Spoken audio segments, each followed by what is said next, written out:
Había dos opciones. Una, que te trajeras la guitarra y tocaras, pero teníamos una opción B, que era poner el In the Ghetto del Príncipe Gitano. Porque yo creo que no se podrían reclamar derechos de autor de esa canción. La fricada porque fue una actuación en directo en un programa, etcétera. Oye, es verdad que la pronunciación era infernal. Sí. Era terrible, pero llegaba un poquito al alma en la canción, ¿sabes? Si te abstraías pero un poco para de bien lo o que para era mal. la pronunciación. Te podría. ¿Tú crees que era una maldición o era un homenaje lo que hizo el Príncipe Gitano con Elvis, tío? El hombre también, yo me acuerdo que en su día lo explicó, ¿eh? Sí. Y estuvo diciendo que a él le dieron la pronunciación fonética de las palabras en inglés tal cual la pronunció y que él no sabía ni lo que estaba diciendo. No, eso lo creemos. Pero, insisto, si nos abstraemos de lo que es la pronunciación, creo que el hombre le puso mucha pasión también a la canción, Sí, pero como estaba cantada. Y de hecho, fue mi primer acercamiento a la canción de In the Ghetto. Esa actuación, o sea, el primer acercamiento serio en plan ver esta canción del principio hasta el final. Estamos hablando de los loquísimos años 90 y de la televisión de los años 90. Chicos, supongo que podéis intuir que vamos a hablar de la última peli de Elvis. Sí, seguramente pueden intuirlo, sí. Si no lo han quitado ya, porque creían que era un homenaje al Príncipe Gitano. La verdad es que yo os podrá confirmar, Jaime, que yo era muy escéptico a la hora de querer ver esta película porque yo soy muy, muy fan de Elvis y me daba bastante miedo. Estaba escuchando por ahí que la gente ponía la película por las nubes. A mí el tráiler no me gustó y con la película he flipado. Estoy muy contento. ¿A ti qué te ha parecido, Oye, pues Jaime, tío? Me alegra escuchar eso. Lo que pasa es que entonces no va a haber así confrontación de opiniones, ¿no? En general me parece una muy buena película. Sí, ¿verdad? Es decir, salí del cine con la misma sensación que tuve con Top Gun, y me voy a explicar. Con Top ¿Te ha Gun gustado Maverick. Top Gun Maverick encima? Sí. Es que al final... Se te están cayendo no, pero las expectativas. ¿Sabes tío? qué pasa? Que yo lo veo de la siguiente forma. Estamos hablando de películas, Top Gun Maverick, Elvis, que a lo mejor en otra década, en otra época anterior, habrían sido peliculitas en plan, vale, bien, o sea, no sientes que te han estafado, 10 euros de entrada, te lo has pasado bien, te ha dado lo que te prometía y tal. Pero yo soy muy pesimista con el panorama del cine actual y a mí cada vez me cuesta más ver novedades porque tengo la sensación de que estoy perdiendo el tiempo muchas veces. Y cuando te sacan en una vez de película... en vez de estar viendo esto, podía haber estado viendo otra cosa. Y cuando veo películas que tienen además cierto aroma clásico, más en el caso de Top Gun en todos los sentidos, desde un punto de vista estético, incluso del mensaje que tiene, que es la pura heroicidad sin más, Sí. sin otro tipo de lecturas. O cuando veo una biopic, que dirían los cursis, clásica, por lo menos en su contenido, no tanto en sus formas, que de eso podemos hablar ahora, Sí. como es este Elvis, pues uno dice, joder, me apetece más ver este cine un poco de toda la vida. Y entonces, claro, en el contexto actual, yo veo este tipo de películas casi como una rara avis, insisto, películas que habrían sido normalitas en los años 90, te pongo por caso, que para mí fue una década muy buena, cinematográficamente hablando. Sí. Además que es la primera que yo pude experimentar bien viendo en el cine. Sin embargo, para mí ahora son dos de las películas más buenas que yo he visto en este año. O sea, tampoco hay mucho más. Así a lo tonto, claro. Es que ese es un poco el Tampoco problema. hay mucho más. Por comparación. Sí. Mira, yo estaba pensando, lo primero, que me daba mucho miedo los biopics porque en general hay una moda últimamente. Luego estaba haciendo una lista de los biopics que solía recordar, pero hay una tendencia últimamente a centrarse un poco demasiado en las partes negativas del personaje que nos están contando la historia. Es decir, por ese ánimo de ponerle un poco de realismo y no hacer un homenaje sin ningún tipo de crítica a la persona en cuestión, yo creo que la mayoría de las veces se pasan. Y yo temía un poco que a Elvis le iban a demonizar en exceso. Y aparte estaba pensando que las nuevas generaciones que no conocen a Elvis, o a mí me pilló muy... Es decir, ya llevaba muchos años muerto. Pero no solo eso, sino que la gente joven hoy en día, en general, no tienen muchos ni puñetera idea de quién fue Elvis. Y yo me temía que no iba a estar al nivel. Que no le iban a poner la grandeza que tuvo este tío y la importancia que ha tenido en la música. Y la verdad es que cumple de sobra. Pero sabes que a lo mejor otro espectador puede alegar lo mismo que tú, pero sí, otorgándole una condición negativa. Y es el hecho de que a lo mejor se ha dulcificado demasiado la vida de Elvis. A mí me gusta. Y sobre todo en los últimos años de Elvis, que fueron bastante lamentables. Yo supongo que tiene la aprobación total de la familia. Entonces, eso se ha notado. Sí. y que han cargado las tintas porque con un supervillano que es el Coronel Parker, hecho por Tom Hanks, que yo no recordaba. ¿Tom Hanks ha hecho de cabrón alguna vez? ¿O es la primera vez? Es una muy buena pregunta. Fíjate, yo creo que el otro día estuve viendo Camino a la Perdición. Sí. Hombre, es un asesino. Es verdad que al final es Tom Es el Hanks, asesino bueno, pero sí. pero es verdad que no es como Denzel Washington en ese sentido, que podría ser un poco el Denzel Washington blanco, Tom Hanks, en el sentido que es el personaje que siempre crea como buen rollo verle, es siempre un tío como con valores, aunque pueda estar muy desquiciado, como en el caso de Denzel Washington. Pero Washington sí que ha hecho algún villano memorable, y es verdad que Tom Hanks, por lo general, suele encarnar de buenazo, ¿no? Y de buen héroe. tío, a un Mira, buen tío. me había hecho una mini lista de los últimos biopics que recordaba para abundar en eso que te estoy contando. Digo, es que en general suelen cargar de más las tintas con los personajes. Por ejemplo, lo primero que se me viene a la mente, la peli de Johnny Cash, que se hizo hace relativamente poco, y yo creo que se centra un poco más en lo negativo, pero tampoco mucho más. Era una peli que estaba bastante bien. Para mí está superior. Esta película es una fiesta. Y aparte que representa muy bien lo que eran las actuaciones memorables de Elvis. Tanto el comeback del 68 como la inauguración de los casinos. La última canción, que es muy decadente, pero es muy emocionante, el Unchained Melody, lo pone muy bien. Está muy bien representado. ¿Qué más? Por ejemplo, la de Ali, que fue un auténtico crimen. O sea, ya vamos a biopic en general. Es que tenía una lista O sea, de los biopics, no solamente de músicos. de algunas, y te iba a decir, a ver qué te parecía. Porque, Hombre, yo creo por que ejemplo, quizás... Cash, ¿qué te pareció? Sí, World the Line, ¿no? Sí, la de Joaquín Phoenix. Bien, al final las biografías de músicos a veces pecan un poco de convencionales, o sea, en el sentido de que suelen ser películas muy clásicas, salvo si coges a Oliver Stone para hacer una biografía sobre The Doors. Sí. Y entonces te quedan las obsesiones lisérgicas de los Doors y también las obsesiones lisérgicas de Oliver Stone, ¿no? Entonces te queda una cosa que, bueno, es interesante. Es interesante, es muy diferente, pero quizá no es un cine para todo el mundo. Sin embargo, las películas de músicos yo suelo ver que sí que son cine para todo el mundo. Y yo, por ejemplo, más que verla, esta película de Elvis con el listón de Walk the Line, la he visto con el listón de Bohemian Rhapsody, que yo creo que es un poco la que está propiciando que hayan hecho este resurgimiento del biopic, y además de figuras de los años 70, 50, 60, como puede ser el caso de Elvis, también de los 80, que son más o menos desconocidas para las nuevas generaciones. Sí. Y, por ejemplo, en el caso del Elton John, también tenemos una película que se ha hecho, para mí, incluso un poquito superior que la de Bohemian Rhapsody, a pesar de no haber tenido ni la mitad del éxito que ha tenido, ¿no? Bohemian Rhapsody fue un pepinazo. Era una película para mí que está bien para que los chavales y las chavalas puedan conocer quién era exactamente Queen, de qué les suenan esas canciones, de dónde viene el himno de la Champions, este tipo de cosas, pero no era una película que sorprendiera en nada en general, ni en la puesta en escena. Es decir, y al final lo que yo noto en las películas de músicos, en esta, lo que tiene de Elvis, también cae en eso, que no me parece al final mal. Insisto, yo echo de menos un poco ese cine académico, un cine en plan de contar no más allá ni mezclar obsesiones raras, sino intentar reflejar y captar un momento concreto de la historia de estos cantantes. Pero sí que veo que a veces es una recopilación de grandes éxitos de la vida de los músicos. Eso ocurre en esta de Elvis, ocurría también en la de Bohemian Rhapsody, y por lo general es a lo que se suelen quedar reducidas las películas de músicos. ¿Qué ocurre en esta de Elvis? Que, por ejemplo, tiene una puesta en escena que es muy arrolladora, muy imaginativa, sobre todo en los primeros... es una película larga, estamos hablando de una película de ¿qué? 2 horas y media. 2 horas y media largas. 2 horas y media largas, y estamos hablando de una película que, por lo menos para mí, hasta la llegada a Las Vegas funciona como un tiro. Y te estoy hablando ya, luego quizá tengo un poco de bajón, obvio, porque no se puede mantener la atención siempre aquí. Muchas veces tienes que bajar aquí para luego volverla a subir. Y porque la misma vida de Elvis pegaba bajón en aquel momento. Y porque la misma vida de Elvis era bastante errática también. Sí. Pero en este caso tenemos, insisto, una primera hora y media que es una locura.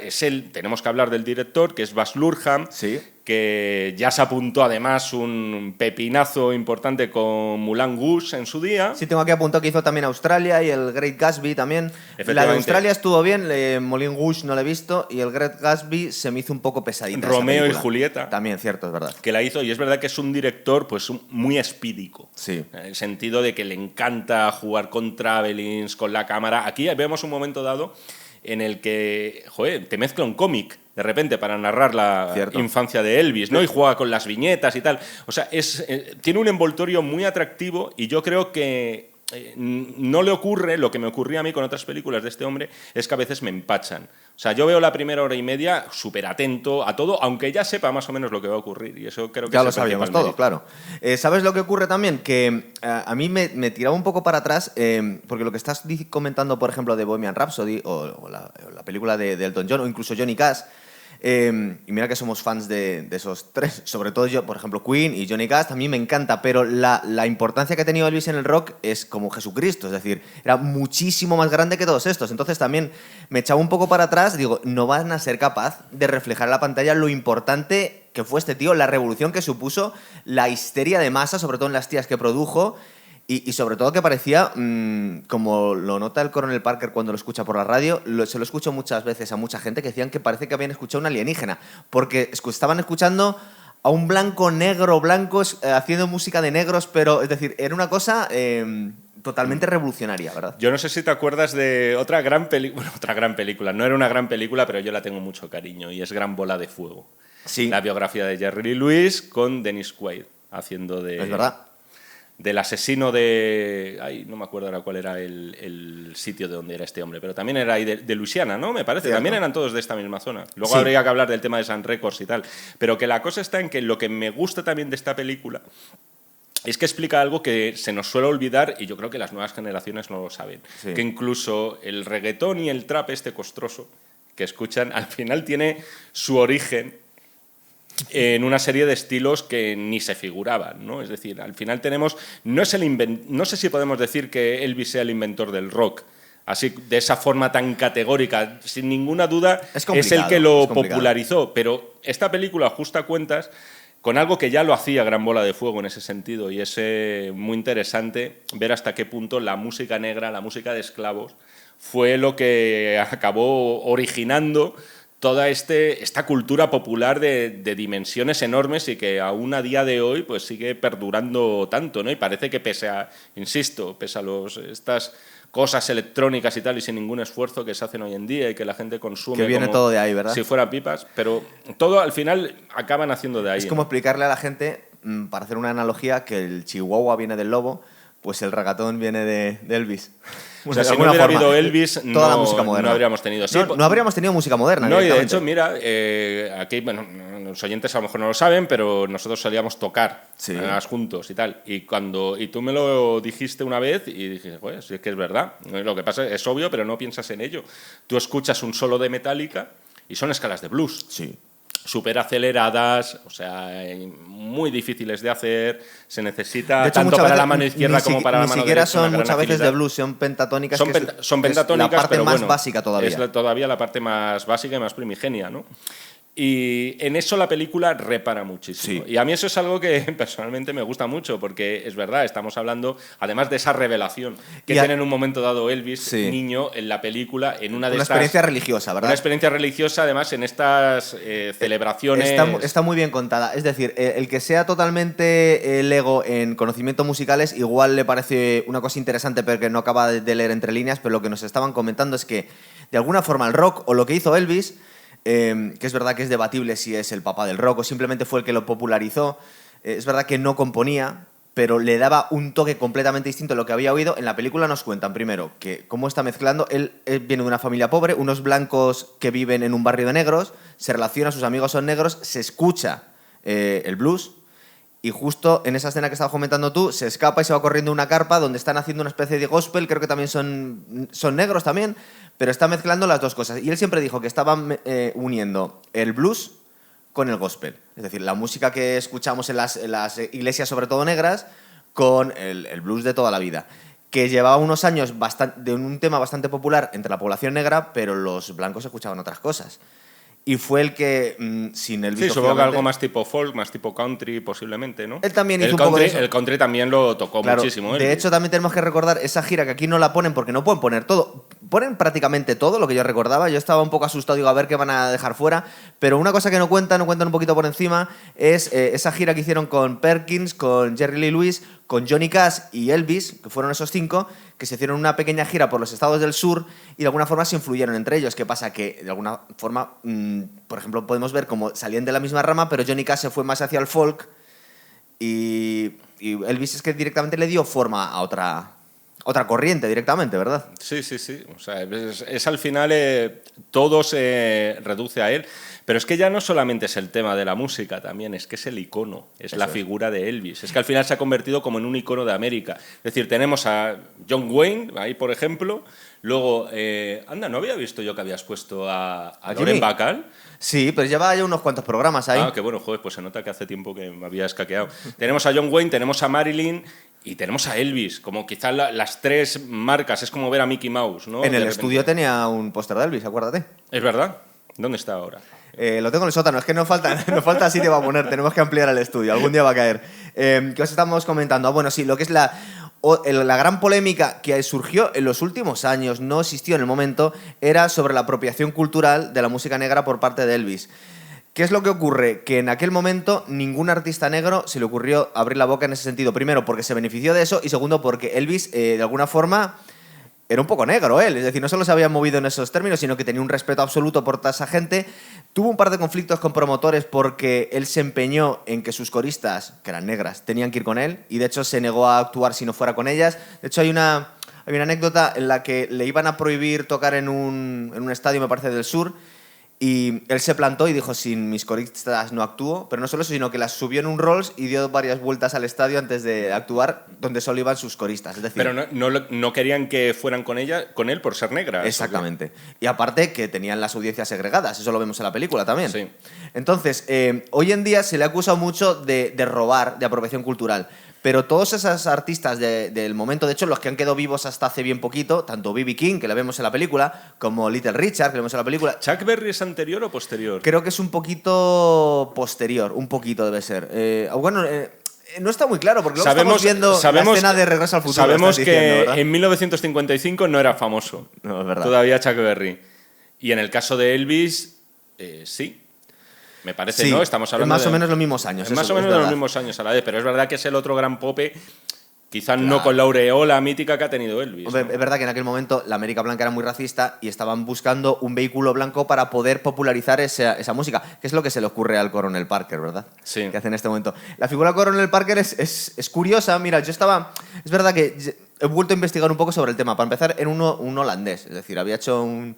Sí, pero que el tío lo ocultaba ahí como si fuera casi un pecado. Yo me estoy imaginando una especie de pequeño Nicolás, es decir, a un farsante que se metió ahí. ¿Tú sabes lo que yo pensé? Yo vi la película bastante virgen, del Coronel Parker. Mi única referencia era un episodio de Los Simpson en el que Homer se convierte en el agente de una... Sí. Cantante country. Estamos hablando, para que no conozca la historia, que estamos hablando del manager de Elvis. Del manager de Elvis. Que es el supervillano de la película. En este caso, que en el capítulo Homer se viste como de un uniforme bastante estrafalario blanco. Sí. Todo el mundo él se hace llamar coronel. Claro, yo no lo entendía mucho las referencias. No lo has entendido, claro. Es la referencia, sí, no lo entendí antes cuando ya leí que efectivamente se hacía llamar Coronel Parker, tío que posiblemente ni era coronel ni era nada. Mira, te cuento. El tío intentó entrar una vez ilegalmente en Estados Unidos y fue deportado. Es sospechoso de haber asesinado a alguien en Holanda. Se volvió a meter en Estados Unidos, esta vez de forma legal, y estuvo en el ejército, pero desertó. Fue metido en un manicomio porque tuvo una crisis psicótica. Entonces, con todos estos antecedentes, la verdad es que tal y como nos lo ponen en la película, y yo había leído cosas en esta línea, era un manipulador de primera y se metió en la cabeza de Elvis y le usó y le exprimió durante toda su vida. ¿Sabes qué llegué yo a pensar cuando estaban tratando este tema en la película? Sí. Dije, coño, a ver si este tío va a haber sido un nazi o algo así. Pero en un momento dado dices, habría faltado, holandés, fugado, no se sabe nada de su origen, tal, ha llegado a Estados Unidos, no se sabe ni cómo. Creo que no tiene ni papeles, ¿no? No, porque había entrado ilegalmente. Efectivamente, entonces dices, macho. Se llamaba Andreas Cornelius von Kuijk. De hecho, en la película no lo cuentan. Hay un momento en el que le están interrogando y no queda muy claro de dónde ha salido este artista del timo. Sí. Y de hecho es que le cuenta un poco en la película, esto ya no sabemos, esto tiene pinta de ser una licencia artística, pero cuando le está contando a Elvis cómo se van a comer el mundo, le dice cómo voy a manipular a la gente para venderle las cosas. El tío es como un vendedor de crecepelo en el oeste. Él mismo te cuenta que soy un timador, ¿verdad? De hecho, está trabajando en el circo. Sí. Cierto, sí, casi como una feria no de monstruos ambulantes, sí, pero vamos, algo parecido, ¿no? Y él la escucha por la radio.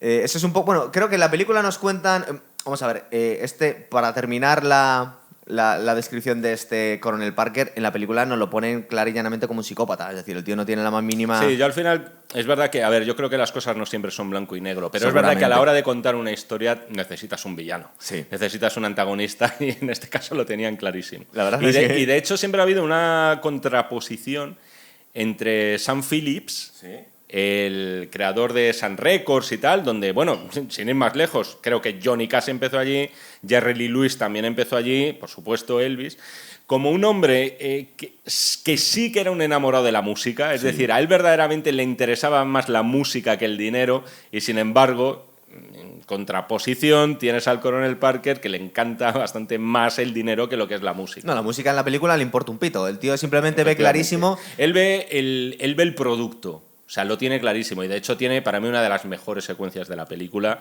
que es en ese concierto primero, vamos así más o menos cronológicamente, cuando él empieza a ver la reacción de esa chica y dice, esa chica estaba experimentando cosas que por edad no le correspondían. ¿No te recuerda a la escultura esta de la Madonna de... Pues está tocando, básicamente está teniendo un orgasmo la tía, simplemente viéndole mover las caderas, es lo ¿verdad? que se da a entender sin decirlo. Sí. Además es un momento bastante...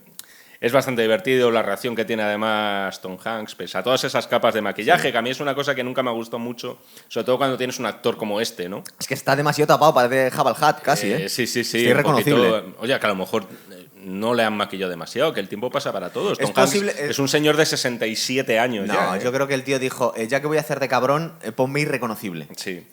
Igual para que no me asocien para que esta mancha no... Para que la gente pueda seguir viendo. No la tenga en mi expediente, ¿no? Es verdad que la película prácticamente empieza ahí. Es verdad que tiene una secuencia antes en la que le están preguntando una vez que ha muerto Elvis, porque le estaban acusando los medios de comunicación de ser el culpable de la vida que se dio, y automáticamente ya pasamos a la infancia de Elvis, lo que os hemos contado La película no es más o menos...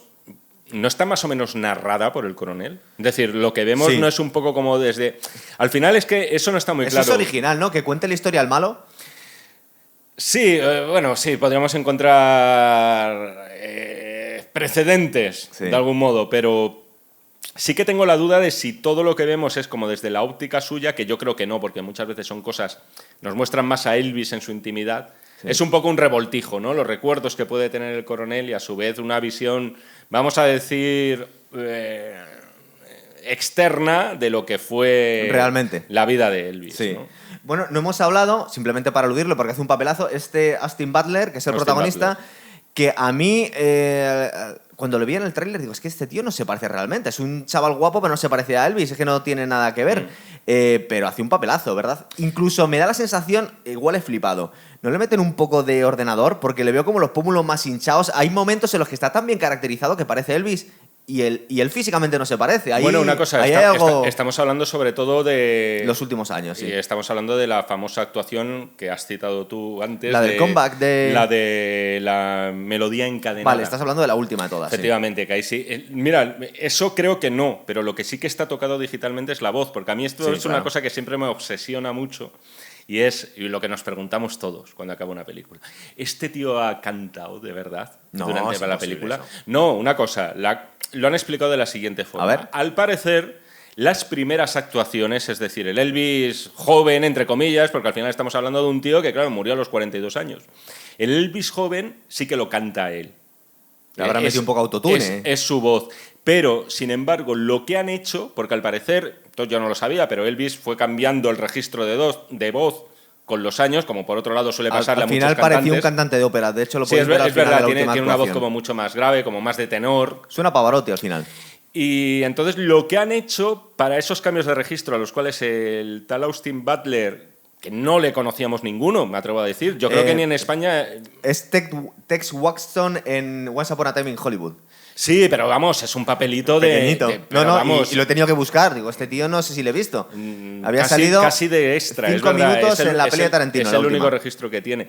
Y sin embargo, aquí la verdad es que convence. Vamos a ver la temporada de premios, porque es posible que a lo mejor se pueda por lo menos llevar una nominación.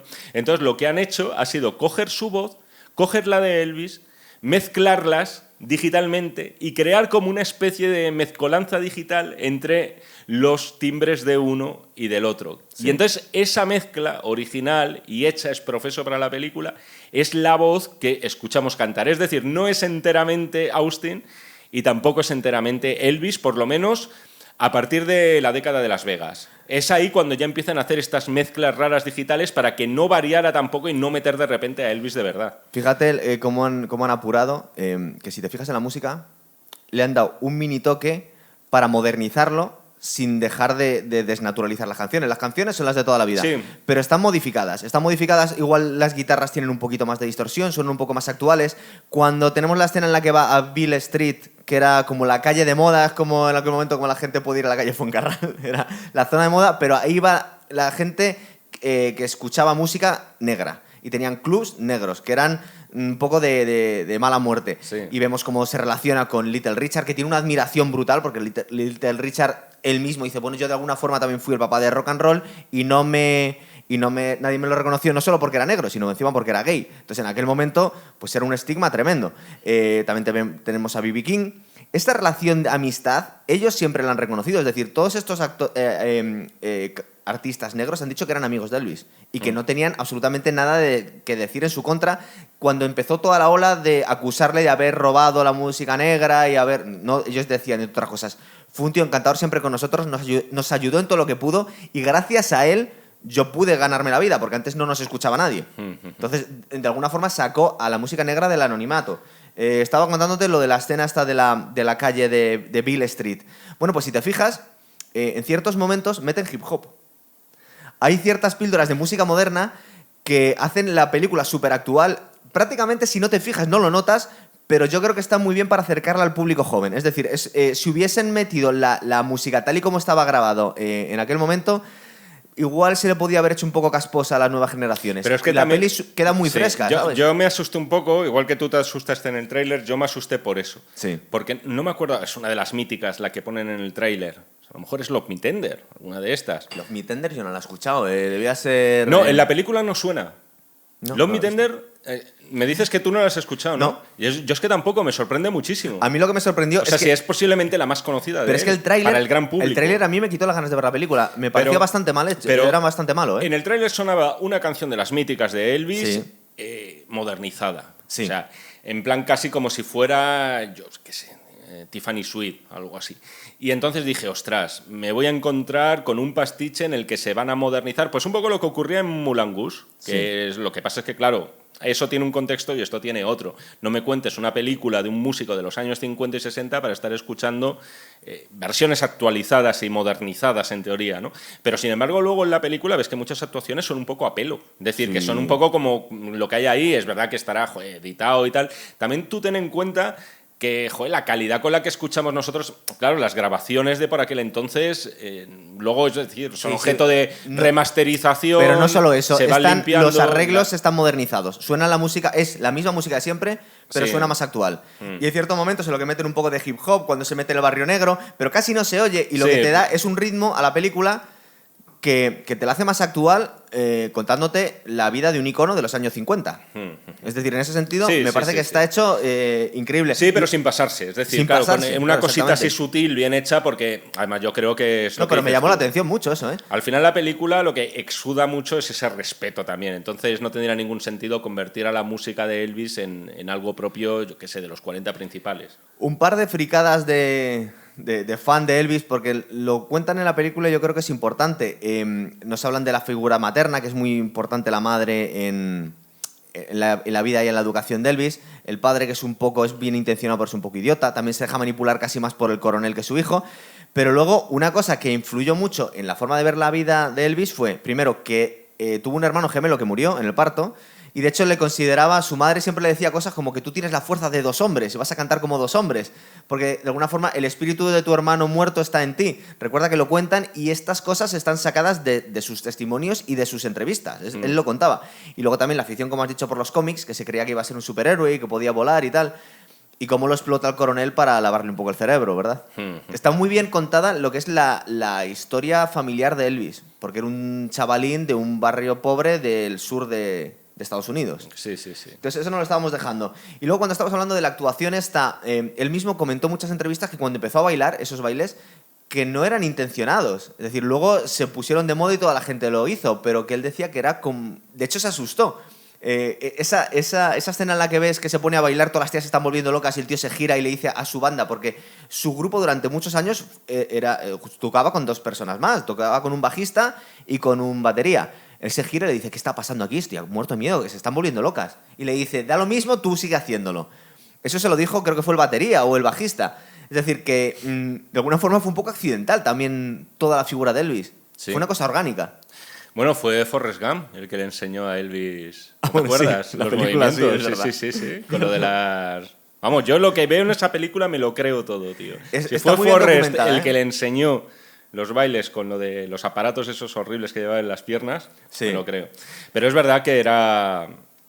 Es decir, es la figura total. El showman total, mucho se ha construido encima. Y luego, hombre, puedes dudar quién fue, por ejemplo, más potente en cuanto a talento. Michael Jackson fue, pero todo esto se construyó encima. Michael Jackson casado además con la hija de Elvis. Con la hija de Elvis. Eso es, con la única hija que con Lisa Marie. Decía que era el único que la entendía. Y con Nicolas Cage también se casó Lisa Marie. Sí. O sea que fíjate. Tiene hay una nieta ya o un nieto de Elvis, una nieta, y se parece muchísimo todavía. O sea, los genes son potentes. Qué bueno. En los Skywalker, ¿sabes? Se le nota, tiene los mismos pómulos y la misma cara. Por cierto, para coleccionistas de lo esotérico, que sepan que tienen una biografía de Elvis rodada, si no recuerdo mal, en los años 70 por John Carpenter. Joder. Y con Kurt Russell haciendo de Elvis. Es una película hecha para la televisión. Es verdad.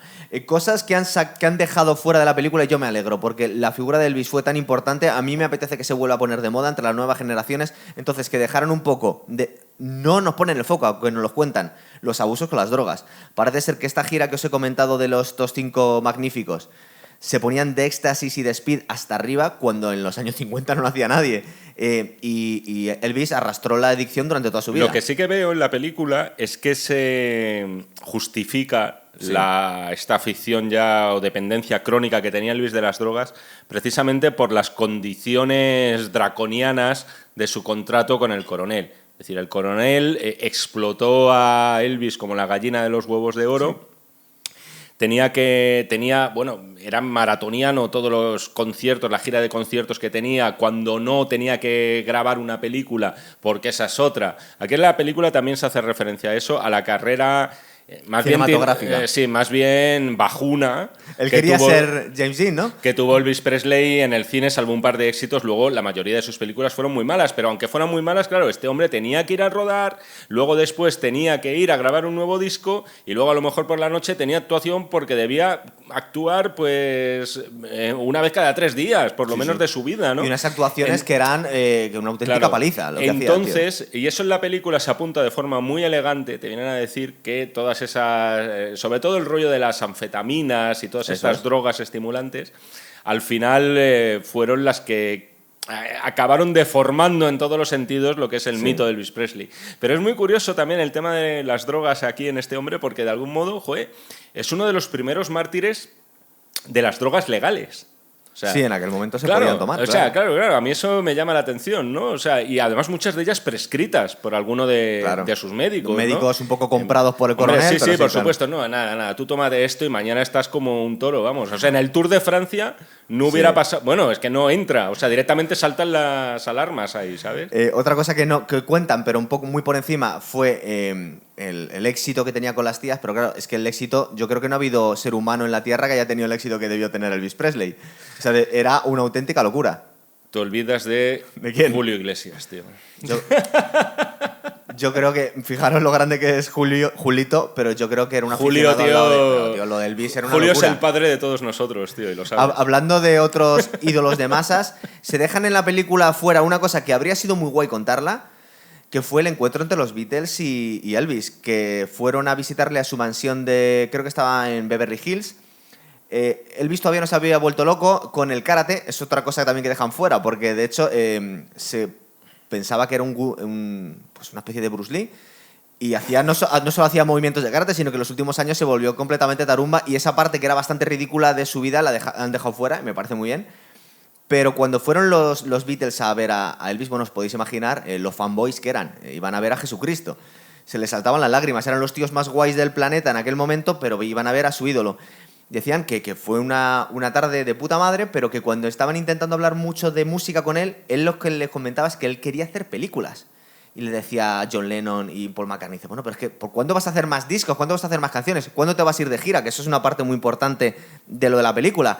Elvis no salió de Estados Unidos, salió para hacer como llamamos el servicio militar o la mili en Alemania, pero el coronel no le dejó irse de gira. Que era una cosa que él siempre había querido, prometía a las entrevistas que lo iba a hacer en algún momento, pero en la película nos cuenta muy bien cómo al coronel... Es que no actuó fuera de Estados Unidos. Actuó porque no le dejó el coronel. Es una cosa asombrosa. O sea, para una estrella de tal magnitud... Era la estrella mundial absoluta y lo que... Es verdad que sí que tuvo esa... Creo que no, se le suele asociar a la primera actuación vía satélite. Sí, en Hawái lo hizo. En Hawái. Sí. Efectivamente. Es lo que le dice el coronel, dice, si te van a ver ver en todas las televisiones, ¿para qué tienes que ir? Es una de las cosas que me llama la atención, que no saliera de Estados Unidos jamás, por lo menos para actuar. Hombre, lo que nos cuentan en la película es que, no sabemos si es cierto hasta ese extremo, que el coronel tenía un acuerdo genial con los propietarios mafiosos de los casinos y que le daban tanto dinero, aparte que le perdonaban las deudas, porque es verdad que era un ludópata de mucho cuidado, que se las ingenió para machacar a Elvis con actuaciones. Yo no sé si le hacía hasta 2 actuaciones a la noche al final. Sí. Y aparte es curiosísimo, porque yo quería hablar luego de esas 3 actuaciones. Estamos hablando de la segunda. La inauguración del casino es alucinante. La banda que tiene, que la selecciona los mejores músicos del mundo, y ese espectáculo, cómo bailaba. Y cómo va degenerando la cosa, ¿verdad? Empieza muy bien y unos años después es un espectáculo dantesco. Sí. El mismo espectáculo. Simplemente vemos cómo ha ido degenerando, ¿verdad? Sí, efectivamente. Además que en esta secuencia se le nota a Baz Luhrmann que dices, aquí es cuando voy a dar un poquito lo que la gente espera de una película mía, sobre todo para el que sepa que soy el director de Moulin Rouge y de todas estas, ¿no? Se le nota muy cómodo con los neones y con toda esa parafernalia un tanto hortera de Las Vegas. Pero tenía que ser hortera, claro. Pero es que sin duda es así, o sea, y en ese sentido está muy bien captado. Esas 3 actuaciones que os decía, hay un momento en el que le mandan a Alemania, se ponen de moda los Beatles, él está asustado. De hecho, le han mandado a Alemania un poco forzado. Recuerda que ha tenido problemas con los movimientos conservadores porque se niega de alguna forma a no bailar, a no hacer ciertos movimientos. Bueno, y de hecho una de las cosas que narra la película, que yo desconocía, es que, o sea, me podía figurar que el tema de los movimientos pélvicos pues sí que podría ser censurado en televisión, pero que hubiera a su vez una corriente pendiente de, oiga, que esto es música para negros. Esto y encima está meneando las caderas. Claro, es que era una barbaridad. Me he acordado antes cuando has dicho que si había negros que pudieran pensar, joder, es que este tío se ha apropiado de nuestra música, y dices, joder, es que al final te atizan por todos los lados. Total. Es decir, te atizan los negros y los antinegros, ¿no? Es verdad que en aquel momento los negros parece ser que no le atizaban, pero le han atizado después. Ya, después, claro. De hecho, yo creo que le han atizado cuando ya estaba muerto. Porque cuando estaba vivo, seguramente decía, pero ¿qué me contáis? Si todos mis amigos que hacen música conmigo son negros. Sí, no, en ese sentido, Elvis se le podrá acusar de muchas cosas. Pero de racista no. De racista no. Lo único que cuando has comentado lo de los Beatles, me he acordado de un episodio que conocí gracias al estreno de una película. ¿Sí? Esa película es Elvis y Nixon. Es una película que se estrenó hace 2-3 años y está protagonizada por Michael Shannon, ¿sí? haciendo de Elvis, que ya me dirás tú el parecido, y con Kevin Spacey haciendo de Nixon. Y al parecer está basada en un hecho real. ¿Sí? Y es que Elvis, con sus 2 cojones, cierto. se presentó en la Casa Blanca. Y le dejaron entrar, la seguridad le dejó entrar porque era Elvis. Y quería entrevistarse con Nixon porque estaba muy preocupado del auge de las drogas. Y de los Beatles. Puso a parir a los Beatles, efectivamente. Poco más o menos decían que los Beatles era causante de toda Era bastante derechas Elvis, al parecer. Mucho. Era del sur. Era, claro, al final. Entonces estaba muy alertado de esa especie de virus comunista que por culpa de los Beatles había invadido a los Estados Unidos, que eran los mismos tíos que estaban criticando la guerra de Vietnam, que eran unos antipatriotas, tal. Y a su vez el tema de las drogas, entiendo que sobre todo se estaba refiriendo a la marihuana, hippie, y a la marihuana, efectivamente, al LSD, que eran cosas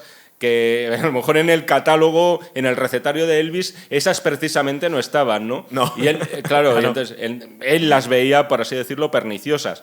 Y entonces se presenta al despacho y le dice que si le puede nombrar agente de la DEA. Sí. La famosa agencia contra las drogas estadounidense, porque de algún modo él puede colaborar. Él quería tener su placa de la DEA. sea, luego dijeron, además esto se supo 2 años después, Sí. creo que lo Pero sacó el Washington Post. Se la dieron, ¿eh? Se la dieron al final. Sí. Él era un coleccionista de placas. Y claro, tenía entre ellas, pues quería tener una de la DEA sobre todo. Yo creo que le interesaba más la placa que todo este rollo de que quería concienciar a los jóvenes de que las drogas y la marihuana y el LSD eran muy perniciosas. También entró con un maletín con un revólver que le regaló a Nixon también. Es cierto, sí. Bueno, el pobre Nixon alucinando y flipando en colores, y al parecer cuentan que fue un encuentro bastante incómodo. Claro, le entra el rey del rock con una pistola, así queriendo que le nombre sheriff, es como en la Edad Media que te nombren caballero. Es un poco Don Quijote.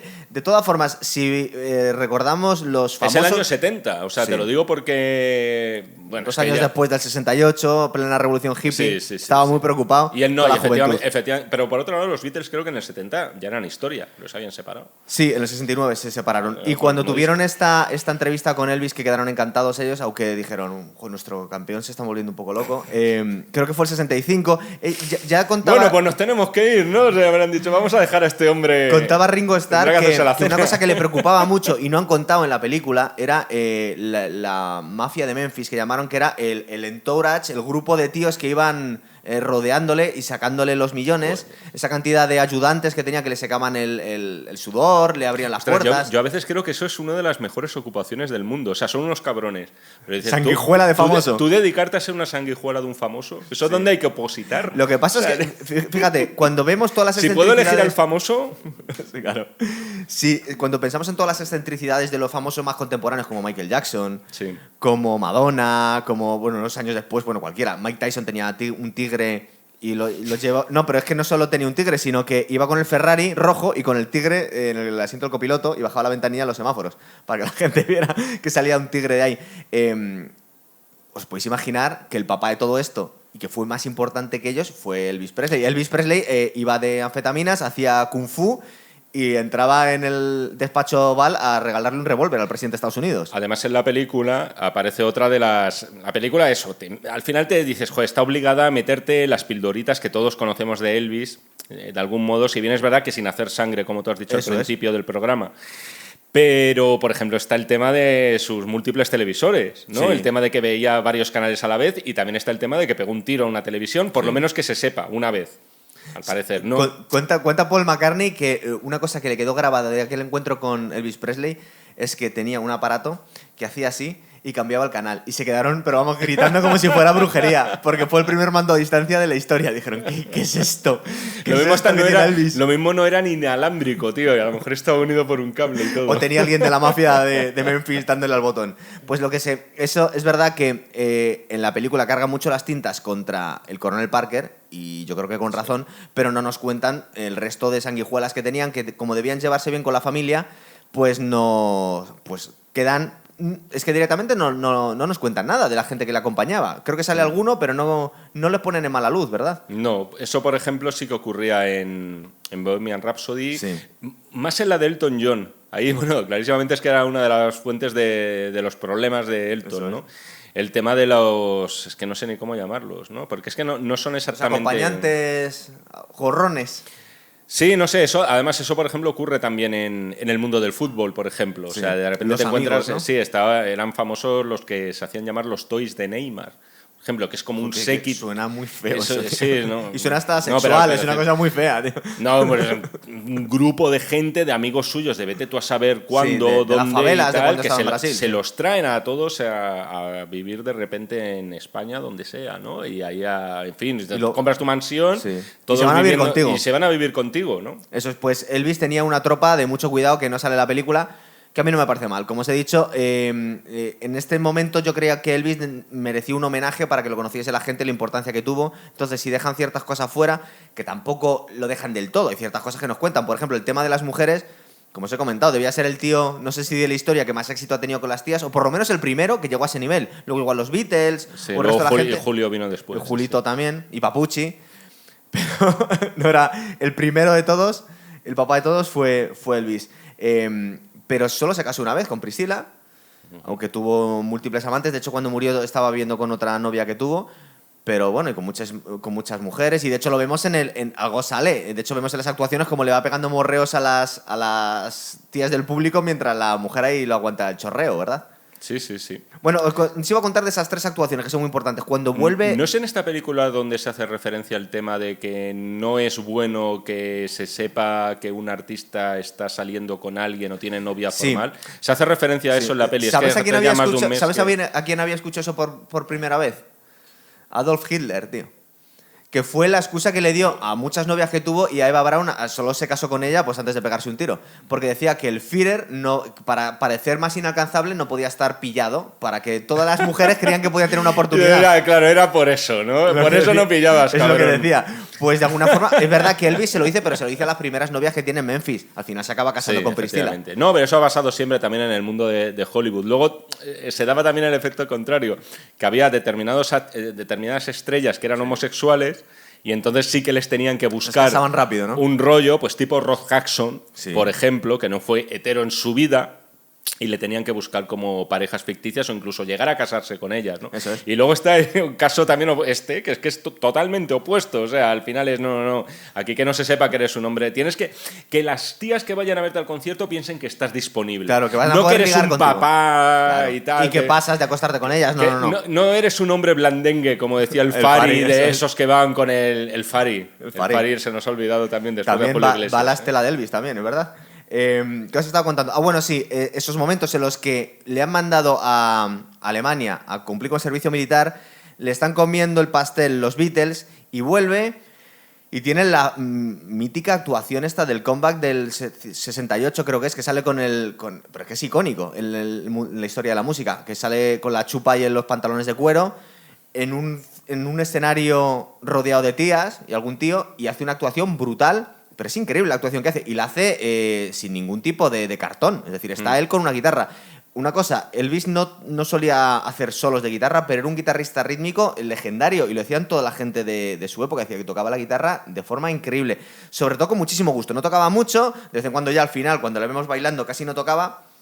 Pero Keith Richards tampoco es toca verdad mucho. que no. Bueno, y de hecho tocaba también el piano, como demuestra la última actuación de la película. Era un grandísimo músico. Es decir, que la gente, luego al final, cuando le querían criticar y se había hecho muy de derechas, decía incluso John Lennon, este tío es solo un cantante, como podían haber dicho de Julito Iglesias y de todos estos. Y dice, no, era un super músico que al final, con el chorrazo de voz que tenía y con los super músicos que tenía, el tío decidía cantar, pero era un hombre orquesta.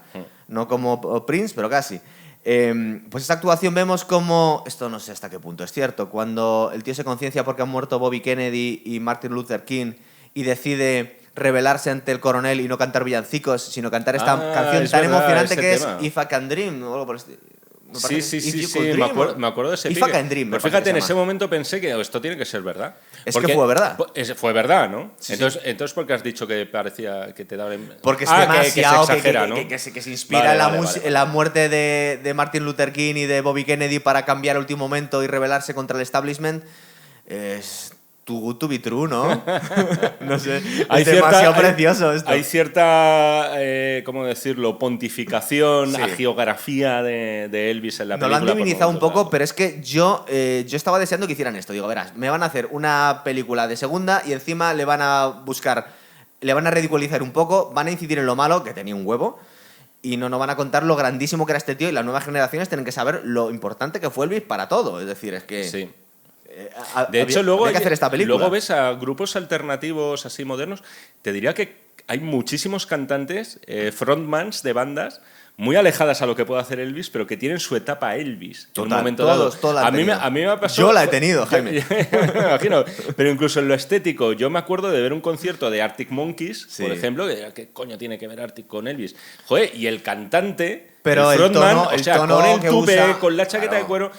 Pero Queens of the Stone Age. El tono es muy Elvis, como canta ese hombre. Sí, pero es algo que se va modificando y hay un momento dado en el que tienen esa etapa como entre Elvis y rockabilly, casi todas las estrellas de rock. Tienes que tener el registro, porque claro, si no tienes un chorro de voz grave no puedes hacer Josh eso. Homme de Queens of the Stone Age, por ejemplo, también es un tío que se le nota que le chifla Elvis, ¿no? Y de hecho incluso lo homenajea. Y estamos hablando de una banda de stoner, ¿no? Que es todavía es un género todavía más grave que lo que puede ser El el heavy cantante de metal Him tradicional.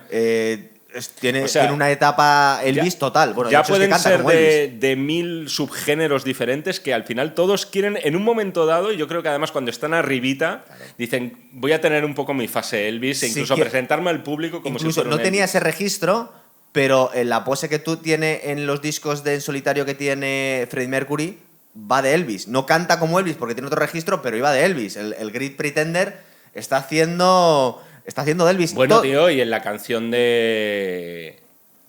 Sí, hay una que es super Elvis, de hecho parece una cover, pero... Sí, ahora mismo no nos sale. Pero vamos a ver, es que si tú eres... Sí, que es un poco Heartbreak Hotel, ¿verdad? Es un poco Heartbreak Hotel. Sí, o sea, es que yo pensaba que era una cover. Es que vamos a ver, si tú vas de Frontman de Rock... Esa cosa que llaman amor, ¿no? Sí, Little Thing Called Love, eso es. Eso es algo Sí, así. es un poco ese rollo. Es que si tú eres un frontman del rock y no pasa por la época Hay que Elvis, pasar una etapa de Elvis, tío. no sé qué Eso estás sí, haciendo. Sí, lo único que... Bueno, no por la fase mental de Elvis, No, eso esperemos, ¿no? por el horterismo, porque es verdad que llevó al vestuario a un grado que nos ha llevado después. Es verdad. Bueno, pues estaba contando esa actuación que es increíble, de verdad. Y es tan buena que la podéis ver todos en YouTube y es actual. Es decir, tú ves una actuación que a los que os gusta la música la tenéis que ver. Digo, no le pueden hacer justicia. Y la hacen de alguna forma. ¿Quieres parar un segundo? Tenemos la inauguración de los casinos, que es como el mega espectáculo. No pone bailarinas porque él se sobraba, pero bueno, va con una big band. De hecho, yo no sé, yo creo que debió inventar las big bands este hombre, ¿no? Porque cuenta como los mejores músicos, la sección de viento, las coristas, el batería que utilizaba Elvis Presley. Hay algunos solos que es el primer momento en el que yo he escuchado el doble pedal y el doble bombo, porque era un auténtico loco que le dejaba hacerse solos. A todos los músicos les dejaba hacer solos. En esto era un auténtico pionero. Es decir, estamos hablando de la inauguración de los casinos, debían ser principios de los 70. Sí, bueno, ¿sabes en qué estaba pensando? En Casino de Scorsese, tío. Sí. Porque además eso yo creo que es precisamente en los años 70 la película. Es bien entrado los años 70, principios o mediados. Sin embargo, la figura de Elvis no aparece. Como tampoco aparece la de Tony Bennett, que es también un tío súper asociado a Las Vegas, o el propio Frank Sinatra o Dean Martin, por ejemplo. ¿Sabes quién tuvo una anécdota muy graciosa? Que fue a verle Elvis a Tom Jones cuando estaba empezando. Y le dijo, oye, ¿y tú por qué? Porque Elvis, y eso nos lo muestra muy bien en la película, era un tío bastante inocente, era una persona que no, tú le ves que no tenía maldad, era un tío bastante humilde dentro de lo que cabe. Cuando una vez fue a ver a Tom Jones, se saludaron, el otro decía, no, eres mi ídolo. Y dice, oye, ¿tú por qué te metiste en esto de la música? Y Tom Jones decía casi con lágrimas en los ojos, porque quería ser tú. ¿Tú quién crees que quería ser Tom Jones? Pues quería ser Elvis. Luego la persona que tienes ahí detrás, Mohamed Ali, tuvo unas relaciones con Elvis muy, muy interesantes, porque en un concierto que estaba Elvis, Mohamed Ali debe ser de los tíos que ha tenido el ego más grande del planeta. Básicamente siempre estaba diciendo soy el más grande, y siempre comentaba que él no tenía ídolos. Pero que si tenía uno, era Elvis. En un concierto se paró el concierto Elvis para decir, bueno, aquí tenéis al campeón de los pesos pesados, el tío más grande de todos los tiempos. Y claro, cuando se lo decía a Elvis, que era el tío más famoso del mundo, pues Mohamed Ali se quedó alucinado completamente. Y fue al camerino a saludarle y parece ser que se lo quedó mirando muy, muy serio y le hizo la pose de karate a Mohamed Ali a ver si se atrevía a pegarse con él. Claro, Mohamed Ali se descojonó de él, le dio un abrazo y parece que se llevaron súper bien y le regaló a Mohamed Ali una bata que ponía Mohamed Ali, pero al estilo de Elvis, con el cuello subido, con todas las lentejuelas y tal. Y lo llevó súper orgulloso un par de combates, pero es que perdió uno y parece ser que lo quemó porque era un tío muy supersticioso, Mohamed Ali. Pero es curioso cómo estas leyendas de la historia directamente contemporánea, pues se conocieron todos y se trataron. Sí. O sea que... Y es que además, estamos hablando de boxeadores, de cantantes, de actores... Pero lo más famoso de todos los tiempos. Claro, lo más granado. Yo no sé si alguna vez este hombre fue consciente de la dimensión que podía acabar adquiriendo. Porque al final, tío, estamos hablando de que el típico viaje a Las Vegas, que se sigue haciendo y la gente sigue yendo a la capilla famosa a que les case Elvis, por ejemplo. Es decir, yo no sé si él se podía imaginar la dimensión que iba a tener su persona. Todavía está su casa, que es un museo, ¿no? Que puedes ir a verla. En Graceland. Sí, efectivamente. Que de alguna forma se debió basar en eso Michael Jackson para hacer su casa también. Es decir, bueno, al final se acabó casando con su hija, claro. Sí, es verdad. Y no se basó en todo para diseñar Neverland. Es verdad.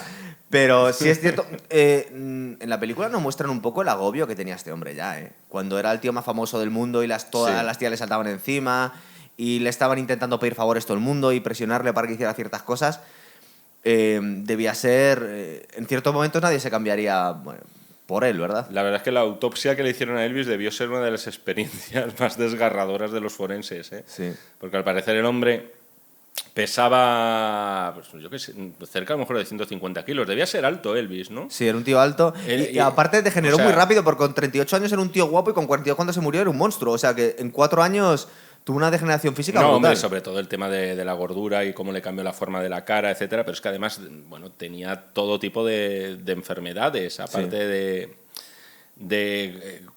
¿cuál leí yo? Que tenía un estreñimiento crónico. O sea, de hecho eso no lo sacan en la película, que está muy bien, porque se desaparece en el horizonte. No, Jaime, que murió en el váter. Y eso no lo han contado. Es que fíjate si la película es respetuosa. Claro. Vemos cómo despega el avión y se queda Priscila echándole de menos. Tú imagínate esa secuencia ahí en la película. Es pues que se te mira, cae. Yo me lo temía. Digo, todavía le van a sacar la muerte en el váter. O sea que ¿no te había aportado ya después de 2 horas y media cierta confianza la película de que no iban a hacer una cosa me lo temía antes de ir a monstruosa? verla. La película yo estaba encantado desde el minuto 1. Sí, sí. Y como dices tú, los primeros minutos son magistrales, ¿eh? Pero de grandísima película. Sí, que estás dentro desde el principio. A mí eso es lo que me gusta. Ya sentirte dentro de la historia y como parte de la historia. Y además, es verdad que también depende un poco de tus inquietudes. Yo no sé un chaval que la vaya a ver. Yo creo que yo es la película casi que más estoy recomendando a la gente. Yo vi chavales en la claro, cine, y para ver con críos ya mayores, entiendan, de 10, 11, 12 años. Y yo, sí, podéis irla a ver perfectamente, porque yo creo que además a vuestros chavales les va a gustar la película. Y luego le metes ahí por debajo con la mierda que escuchéis ahora, a ver si os ponéis firme. Efectivamente, sí, pero luego no vale de nada, tío, porque también, pues mira, Queen, qué guay, Bohemian Rhapsody y tal, pues seguimos escuchando, bueno, es que no voy a nombrar a estos individuos, tío. Cierto, es verdad. Luego al final es nada puede con el electro latino, tío. Ni siquiera Elvis, ¿eh? Joder, qué guay estaría, tío, que de verdad fuera Elvis el que clavara un puñal, tío, en el centro de...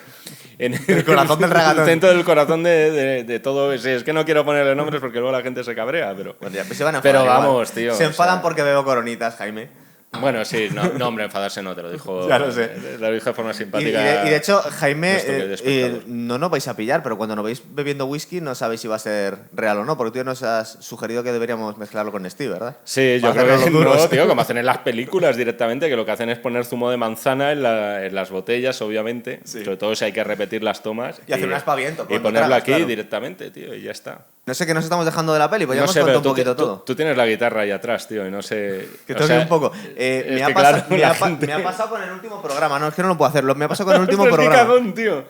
¿Te vas a cagar? O sea... No, si no. Es para... No lo haces en... Vale, ok, no, lo haces luego en un apartado. Es que nos queremos ampliar la piscina y nos desmonetizan el vídeo, Jaime, cada vez que metemos un poco de música. No me estás de coña, tío. Me lo han sacado en el anterior vídeo. Lo he tenido que cortar. Pero... ¿Sabes lo que debe pasar? Que lo hago tan bien que deben creer que no sé, tío, la canción me parece demasiado. Hace esta cosilla un poco cutre que es cambiar un par de notas.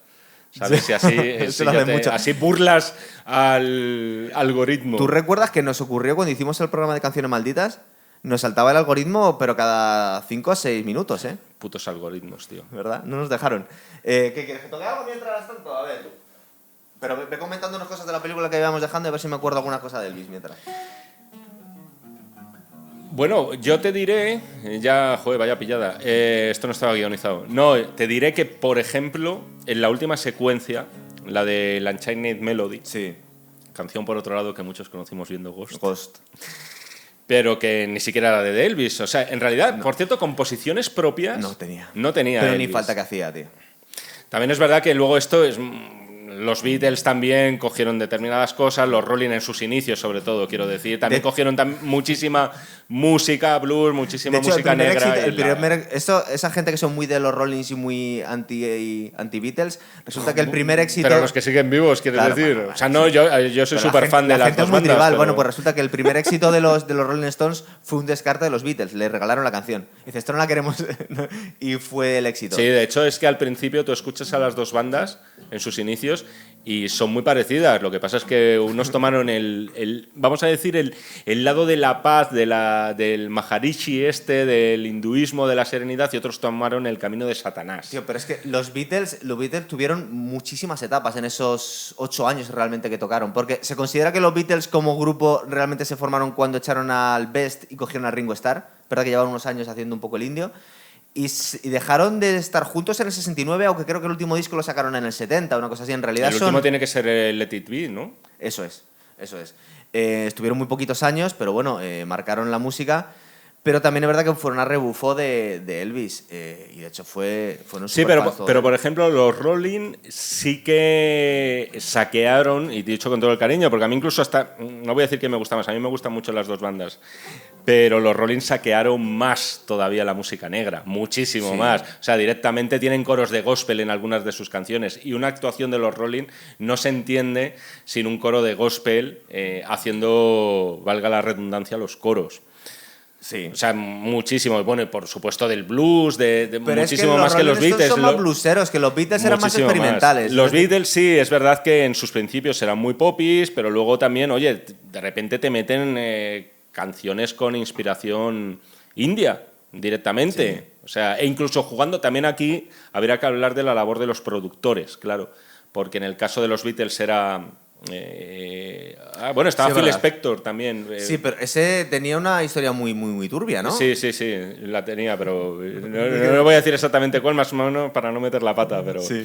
Pero todo esto del muro de sonido y todo este tema de... O sea, hay bases que están adelantadas a su tiempo musicalmente, que eso no era tanto cuestión de los Beatles, bases rítmicas, quiero decir, que no era una simple batería, y de hecho una de ellas, de una canción que a mí me encanta de los Beatles, que es rarísima, que es Tomorrow Never Knows, esa base que suena al principio es la base de una canción de Chemical Brothers. O sea, hicieron ahí como un sampler, ¿no? Y no se nota la diferencia, o sea, hasta ese punto...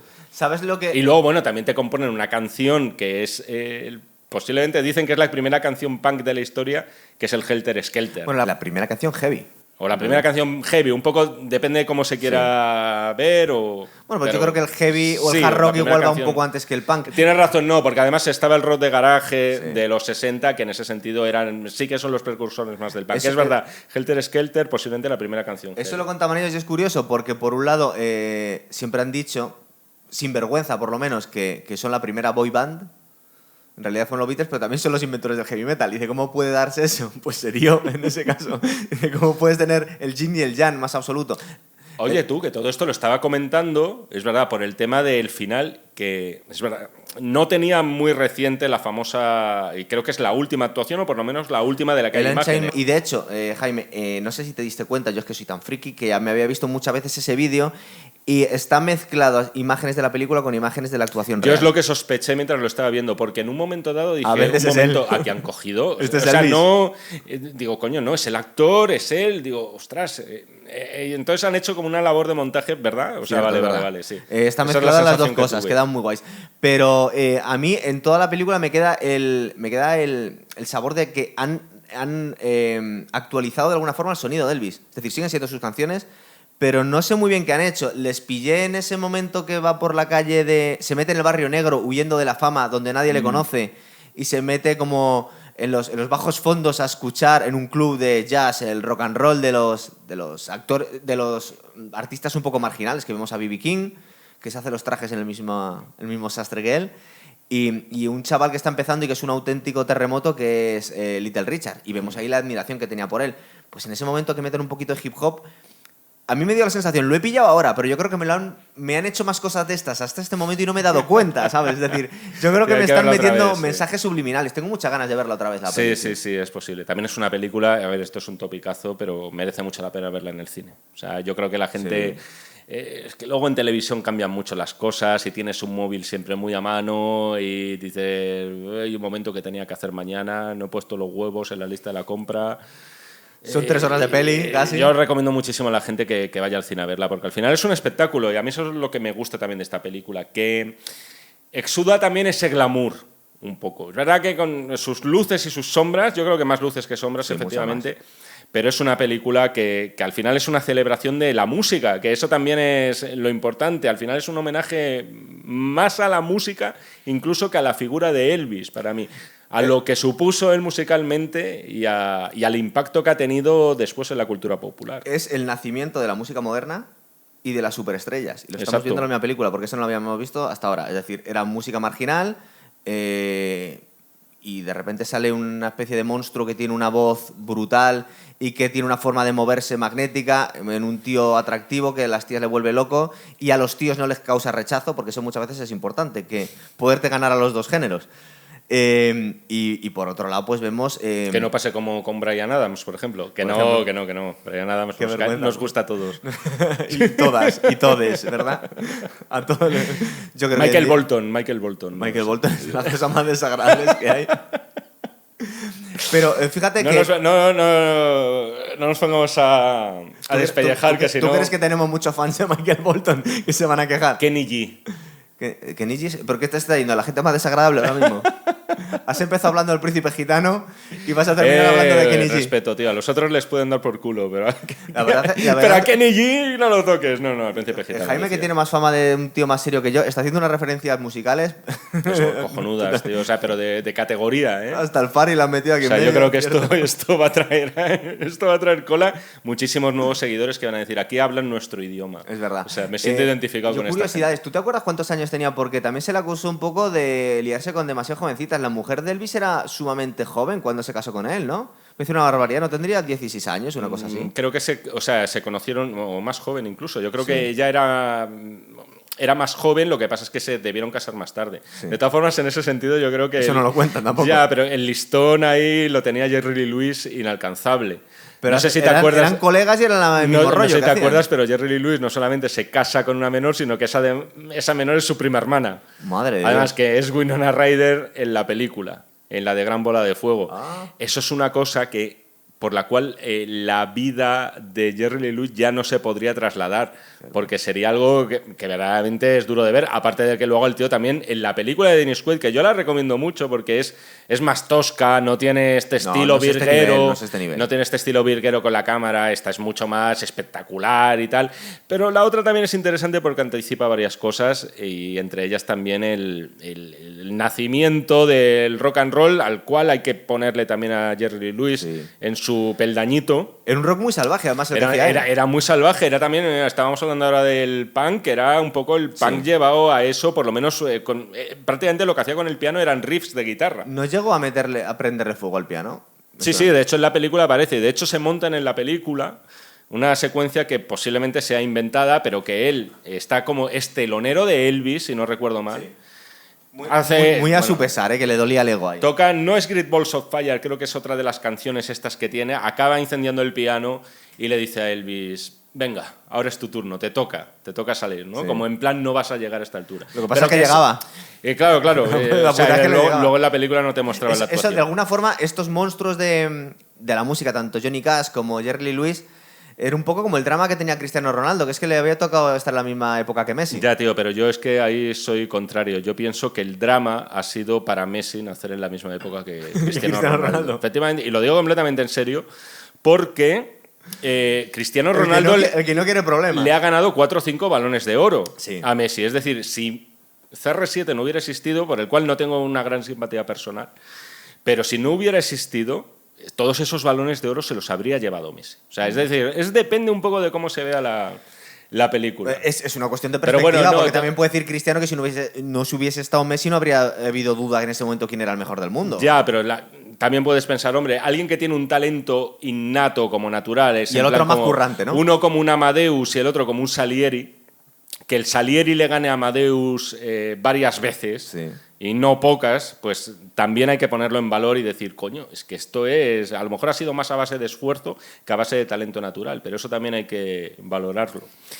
Estamos hablando de bueno, esto ya hay que irlo cerrando, tío, porque ya hemos hablado de CR7 y de Michael Bolton, tío. O sea, y del Far y del Príncipe Gitano, que es como se empezó el programa. Sí, lo que pasa es que hemos empezado con el Príncipe Gitano y luego ha ido la cosa hacia abajo, ¿eh? ¿Esto lo considerarías? Porque yo siempre he dicho que aborrezco los musicales, no me gusta nada. ¿Esto es una película, es un musical? Sí. musical, pero bueno, Un cantan. musical es que depende. Pero cantan cuando se suben al escenario, no cuando están andando por la calle. Es cine musical. Sí. Es decir, al final, claro, no es quién escribe las reglas de ese género, porque al final el musical se supone que son esas películas en las que alguien rompe a cantar sin venir a cuento, Eso ¿no? es. Un poco la visión clásica que tenemos de un americano en París, de cantando bajo la lluvia, donde hay números, o como podría ser Moulin Rouge, por ejemplo. Y esto es más biopic, ¿no? Sí, lo que pasa es que, oye, te comes unas cuantas actuaciones. Es decir, yo no me atrevería a negar categóricamente que sea un musical. Bohemian Rhapsody, ¿podemos considerarla un musical? No, yo creo que son biopics todos. Puede ser, luego resulta que son... Bueno, si no... Estamos en cuestiones semánticas. Yo considero que lo que hemos dicho musical es que la gente, cuando tiene que comportarse como una persona normal, se pone a cantar y bailar por la calle. Es lo que yo considero siempre un musical. Es decir, pues una cuestión un poco fantasiosa y poco realista. No porque tenga mucha música la película. Puede ser, pero luego hay... Es que es diferente, tío. Se supone que es musical si a su vez las canciones Sí. de algún modo están integradas en la historia, de tal forma que la acción avance a través de las canciones. Es decir, y que eso... donde haya como cierta progresión dramática y que no sea solamente un pegote. Entonces ahí podrías decir... las canciones que estamos viendo, pues a lo mejor esa primera actuación súper salvaje que tiene Elvis, que yo creo que es la más hardcore, ¿no? La primera que vemos es la más cruda, es la más garajera y tal. Pues de algún modo esa reacción que él está arrancando a esas chicas, a lo mejor con el Love Me Tender habría sido otra. Sí. No tan, vamos a decir, tan animal, como en este caso. La otra era más para las madres de las chicas. Claro, entonces si lo vemos así, pues a lo mejor cogiéndote al clavo ardiendo puedes decir que la película es musical. Pero mira, yo creo que hay que retirarlo ya esto, hay que cerrar el chiringuito. Vamos a ir terminando.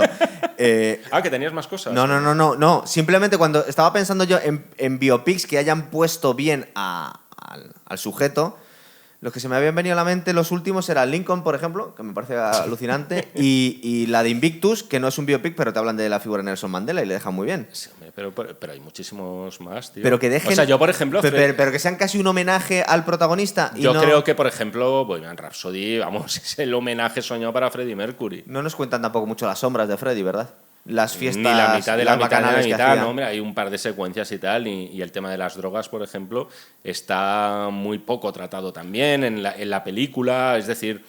Yo creo que por lo general, y además lo decías tú antes al principio, que luego, oye, tienes que lidiar con una serie de derechos aquí y hay mucha gente allegada que te tiene que dar también el visto bueno, claro, porque al final, sobre todo los muertos, porque se acaban llevando royalties. Es curioso el caso del Elton John, tío, es de los pocos que han hecho la biopic estando vivo, ¿no? O sea, eso es significativo, eso, porque por lo general... ¿tú no te has con Johnny Cash también ocurrió, me parece. Johnny Cash estaba vivo cuando... Hay un mega problemón ahora mismo en las redes porque van a sacar una serie directa para streaming sobre Mike Tyson y no le han pagado un duro a Mike Tyson y está intentando que no la saquen. Pero es serie dramática, es decir, no es documental. Serie dramática. De hecho, el que hace el papel de entrenador de Mike Tyson creo que es Harvey Keitel. Pero estaban preparando un biopic autorizado de Tyson protagonizado por Jimmy Fox. Pero no interpreta a Don King, Harvey Keitel, ¿no? Harvey Keitel hace de entrenador, hace de Cus D'Amato. A Don King no sé quién lo hace. Pero Don King se parece muchísimo... Sería glorioso, tío. La figura de Don King se parece... Le ponen los pelos ahí a Harvey Keitel, lo ponen un poco de betún. No puedes hacer un blackface como en Tropic Thunder. Un blackwashing, ¿no? No puedes hacer eso. No, pero mira, para terminar, la figura de Don King parece... Lo que pasa es que era una persona real, no es un personaje ficción. Sí. Parece calcado del Coronel Parker, ¿verdad?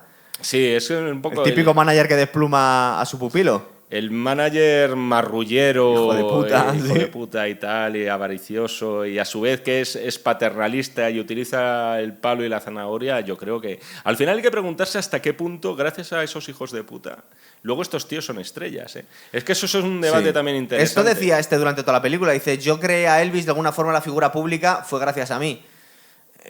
Hombre, pero en la película vemos que era ya una fuerza de la naturaleza en la primera actuación. Sí, pero tienes que verlo, tener esa visión, apostar por él. Es decir, que a veces el echarle el ojo al talento y tener la visión de decir esto no va a ser un flor de un día y con esto se puede hacer millonario él, pero sobre todo yo, eso también hay que tener talento para verlo, ¿eh? Bueno, pues yo creo ya lo dejamos aquí el programa. Hemos contado todo.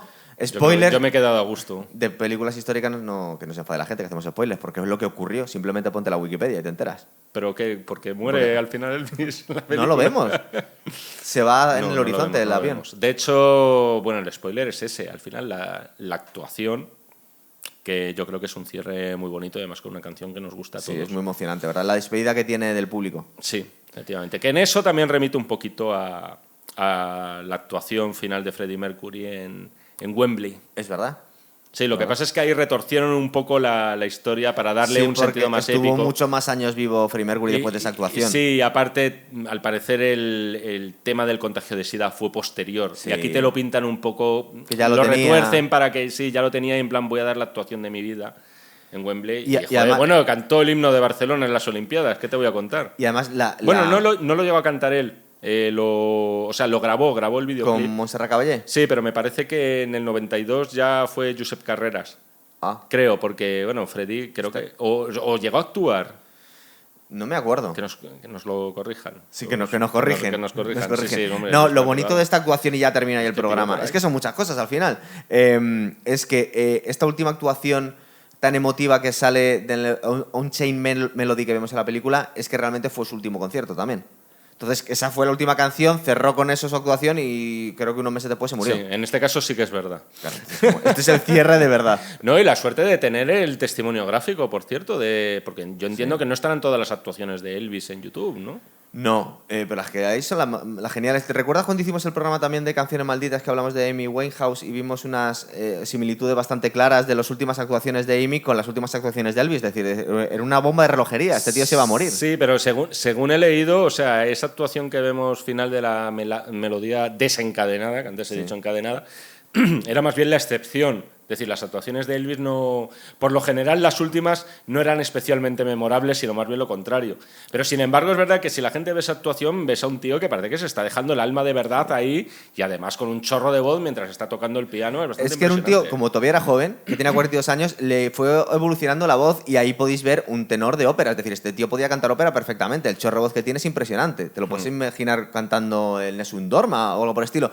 Y otro detalle también muy cutre es que ves a uno de la Memphis Mafia, que es el que le hace de pie de micro. Claro, sí, le está sosteniendo el micrófono. Sí, Pero porque sí, en ese momento no tenían ni... Bueno, aquí, el esbirro, sujétame No, el micro. eso es cutre, pero mola porque queda Bueno, como muy natural del que lo instante y es como la antipuesta en escena, ¿no? En ese instante y es un momento como muy, muy auténtico. Y que no estaba preparado. No hemos hablado del tema de dónde está Elvis ahora, tío. ¿Y si está vivo o no? ¿O ha estado vivo hasta hace bien poquito? Sí. Y Dicen de los imitadores de Elvis que pueblan Las Vegas y toda esa zona. Dicen que a Jesús Gil y a Elvis los han visto juntos alguna vez, tío. O sea, Jesús Gil al final es nuestro Elvis. Ah, ¿tampoco está muerto? Jesús Bueno, Gil. Esa leyenda urbana. Ah, no la esa había es oído. mítica. Yo había escuchado de Hitler, de Elvis, pero de Jesús Gil. Jesús Gil es mítica. ¿Y sigue vivo?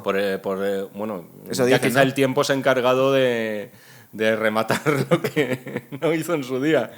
Pero en el caso de Jesús Gil, por el tema de todos los problemas con la justicia, recordemos que pasó por la cárcel, y en el caso de Elvis, porque quería mandar el mundo a paseo, la popularidad ya le agobiaba demasiado, que era el momento de descansar, no quería seguir teniendo esa cadena de las actuaciones tan seguidas y dijo, a tomar por culo, cambio de identidad y simulo mi propia muerte con un cadáver de más de 100 kilos. Muy parecido a mí. A mí me suena plausible, o sea... Que te lo crees. Yo me lo creo, sí. Yo escuché que era un alienígena y había subido a los cielos como Jesucristo, pero bueno. Posiblemente haya una iglesia que defienda eso, ¿eh? Sí, con todas las iglesias que hay por esa zona, ¿verdad? Sí. No Yo te creo quepa que duda. tenemos que terminar el programa porque se está yendo de madre esto desde hace un rato. Sí. Venga, Está chicos. más, venga. Hasta Venga, otra. Adiós.